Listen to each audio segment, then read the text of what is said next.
The third book which I want to show you as part of this spotlight session is a volume which is a number of individual art editions of a journal bound together to make one book.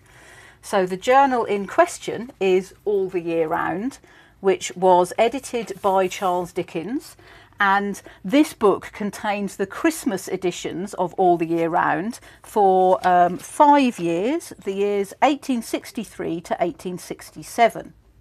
Now, All the Year Round was a weekly journal which Dickens started in 1859, and he edited it and contributed to it until his death in 1870, when it was then taken on by his son, Charles Dickens Jr.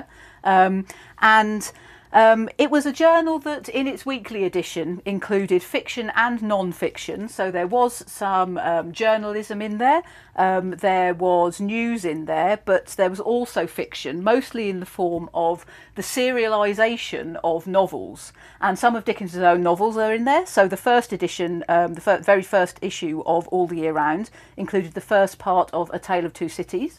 And there are other famous novels that were serialised in this publication, such as Wilkie Collins' Woman in White and The Moonstone. They were both originally from All the Year Round.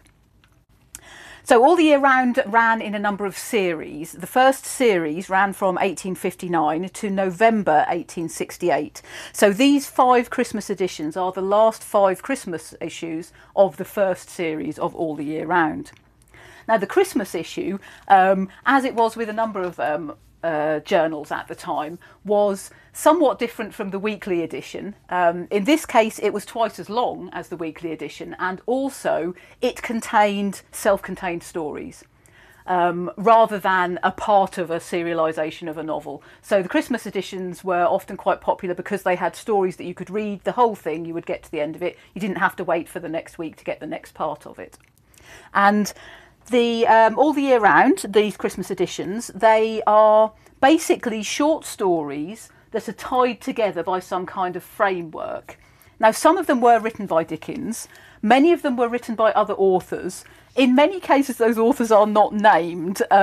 So the first one that we have in here, the edition from 1863, actually contains short stories as well as stories by Dickens by Elizabeth Gaskell, Charles Lever, Amelia Edwards, Charles Alston Collins, who was Wilkie Collins' younger brother, and Edmund H. Yates. But then it's not mentioned who are the authors of the particular parts within it. Some of the later ones do mention who they are, I read that recently, so in 2017 I believe, it was announced that a researcher had found Charles Dickens's own copies of All the Year Round, and they were annotated with notes of who was the author of each part. So there is a plan to create a book which basically gives a catalogue of who was writing which stories within these books. For the moment, though, we're slightly up in the air about who wrote which ones.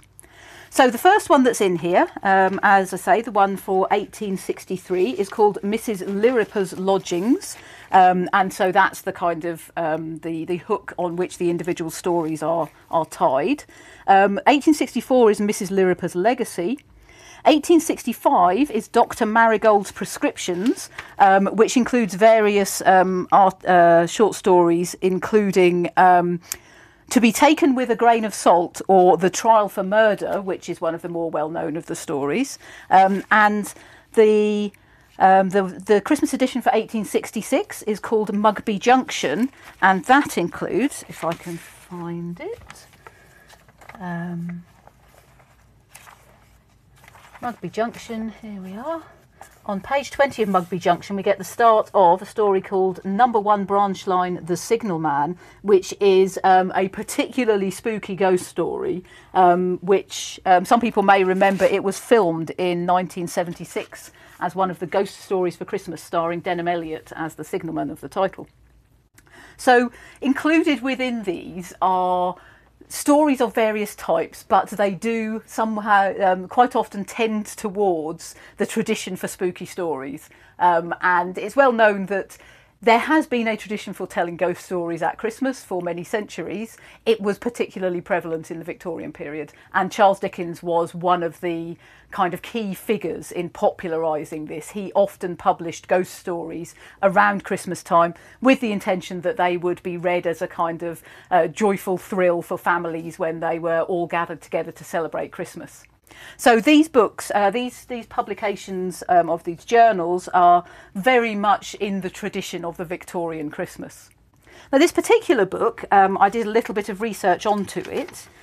It's in not great condition, but it's, as I say, it's 5 editions of the journal bound together, book cloth bindings with half leather binding. And in the front there's a little note that says bound by G&J Abbott, Nottingham. Now, I did a bit of research into G&J Abbott, Nottingham, and there was a family of bookbinders. There was a tradition of bookbinding in the Abbott family within Nottingham for some time, throughout the 19th century and into the early 20th century as well. The G&J who are referred to here are most likely to be George Abbott, who lived from 1830 to 1923, and his brother James Abbott, who lived from 1832 to 1914. So they had the business at the time when these journals were actually published. So it's quite likely that this is the original binding, that these journals were gathered together, brought to the Abbotts sometime in the 1860s or 1870s, and this is their original binding into a single book. In 1861, their business was on Huskinson Street in Sherwood, and from 1870, this is information from the local census. In the 1871 census, their business was at 71 Parliament Street in Nottingham. So we have a bit of information about these bookbinders, which I think is quite nice and gives quite a bit of the history of this particular book that is here within our collection.